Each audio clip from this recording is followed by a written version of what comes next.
You're watching CarTell.tv. I'm Jenny.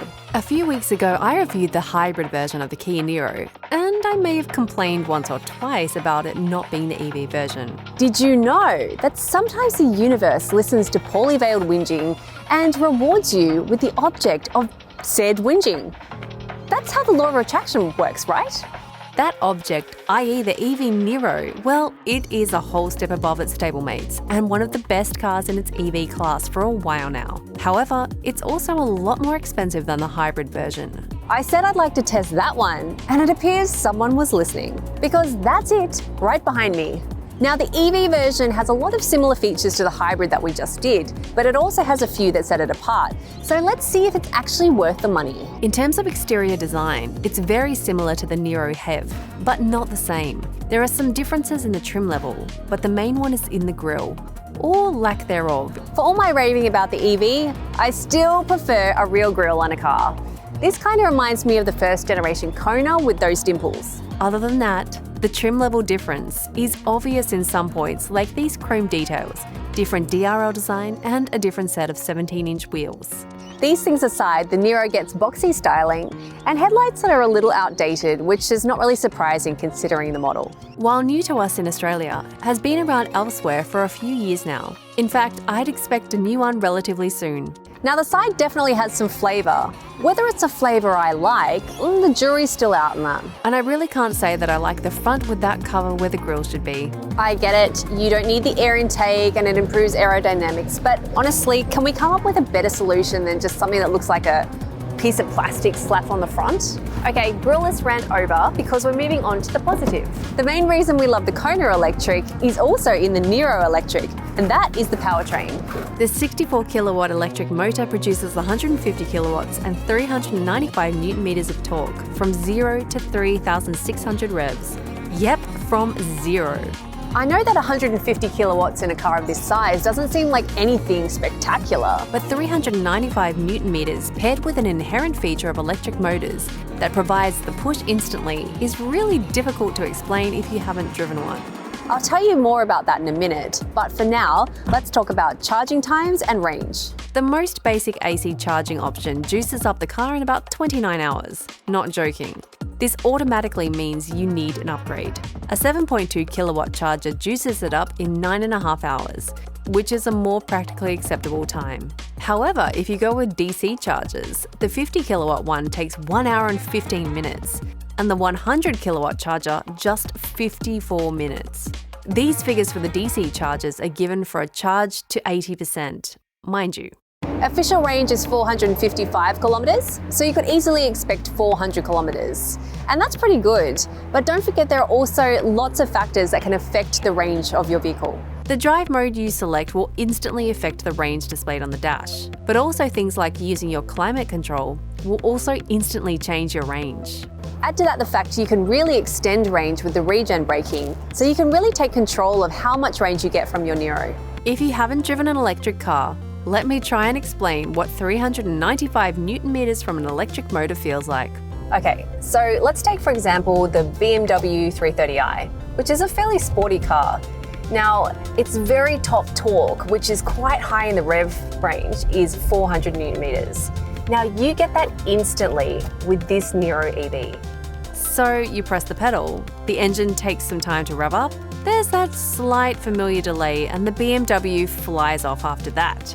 I know that some of the BMW fanboys might be slightly disgruntled at me pointing that out, but hey, you can't argue with specs. Just like the Kona Electric, the Niro with the same powertrain is smooth, responsive, and actually really fun to drive. You do notice the weight of almost 1,800 kilos, but not in a way that feels cumbersome, more that it just feels sure-footed and planted. However, the sporty feel ends with a lovely torque delivery. Now, this is a small SUV after all, and it's also front-wheel drive, so don't expect it to feel like an MX-5, just in case you were under some weird illusion. But also don't discount it. All you have to do is slip it into sports mode and you definitely will get those thrills you're after. You will love the instant responsiveness and force of electric motor torque, and that smoothness with the motor combined with the single-speed transmission. It's just so nice and easy to drive in everyday conditions. On the inside, the car is similar to the Niro Hybrid, but there are some notable differences. First of all, it has rear air vents. That's one step up on the Kona. The main thing for me here is the central console. This design frees up a lot of space, and it looks pretty nice as well. All the controls are at hand and it looks like a mini command center. What is lacking in the interior design is probably a bit of modernization, but also, in my opinion, refinement. I told you already, this car has been around for a few years, and it does show. Nothing too bad, but the design is definitely not cutting edge. What the EV version also gets is a 7-inch TFT instrument cluster, but the infotainment screen options are the same as those on the other models. The S trim gets an 8-inch screen, while the Sport gets 10.25 inches. The rear space that we loved in the hybrid is also here, but with a slight gripe. The good is that there is nice legroom and really good headroom, as well as most of the standard amenities. The larger battery means that the floor is raised a bit more, so it does give you a steeper knee angle, which it's not horrible, but obviously adults are going to be a bit less comfortable than children.